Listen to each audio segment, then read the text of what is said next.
Welcome back to the deep dive. Today, we're jumping into something really interesting from our source material. We're going to be looking closely at, well, two fundamental ways people lead or manage. Basically, are they the type who actually plans or the type who just, promises things? And our mission here is to really unpack that, figure out what that difference actually means for you. Yeah, and it's fascinating because the impact is huge, much bigger than you might think at first glance. It really affects everything. The outcomes, sure, but also, crucially, the people, their trust, their experience. Okay, so let's get into it. The source material draws a really clear line, doesn't it? It says, in the land of managers, there are basically two types, those who plan and those who promise. So the planners first, what does that look like? The text says they carefully construct a new path to a new situation, something that's hopefully actually beneficial for the people involved. Exactly. It sounds very deliberate, very systematic. They're building something solid, like you said, a bridge, not just pointing across the river. Yeah. Right. And then you have the other type, the promisers. Yeah. And the contrast seems, well, pretty sharp. Oh, absolutely stark. The material says they just promise better times, better ways, and better places.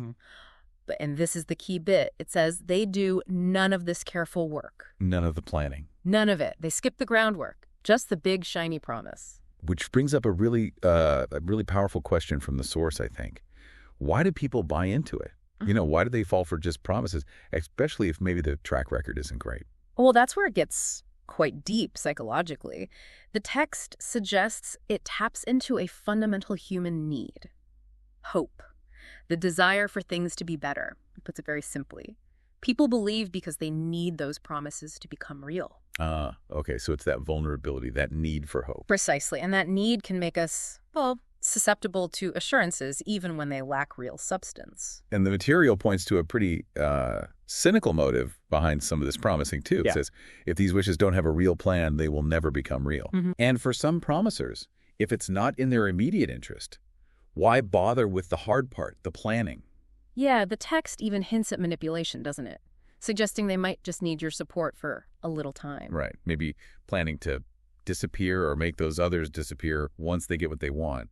That's where it feels quite exploitative. It really does. And it ties into accountability, or the lack of it. A promise without a plan. It's essentially hollow. It allows leaders, maybe, who are more about short-term gain than long-term real change. And the result, as the source implies, is often just chaos or people feeling let down. Disillusionment, yeah. Broken Right. trust. Because people invested faith in something that wasn't built on solid ground. So, okay, thinking about these two different modes, the planner versus the promiser, what are the sort of practical takeaways for us? How do we use this? Well, the material gives a pretty stark warning, I think. It says, as long as people are willing to believe promises without thorough planning, people will take advantage. Right. Things will get out of hand. That's a strong statement. It is. It's basically saying, look past the words. Demand the plan. Demand the strategy. So, wrapping this up a bit, the core idea we've pulled out is this really significant gap and potential danger between a well-thought-out plan and just, well, an empty promise. Exactly. That lack of planning is where things can really go wrong. So maybe the thought to leave with you, the listener, is this. Based on what we've talked about, how can you get better at spotting the difference in your own life, in your work?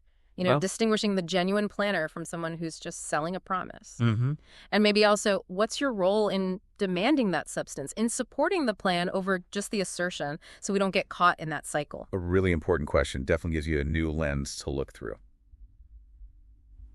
Okay, that's our time for this deep dive. Hopefully that helps you navigate the planners and the promisers out there.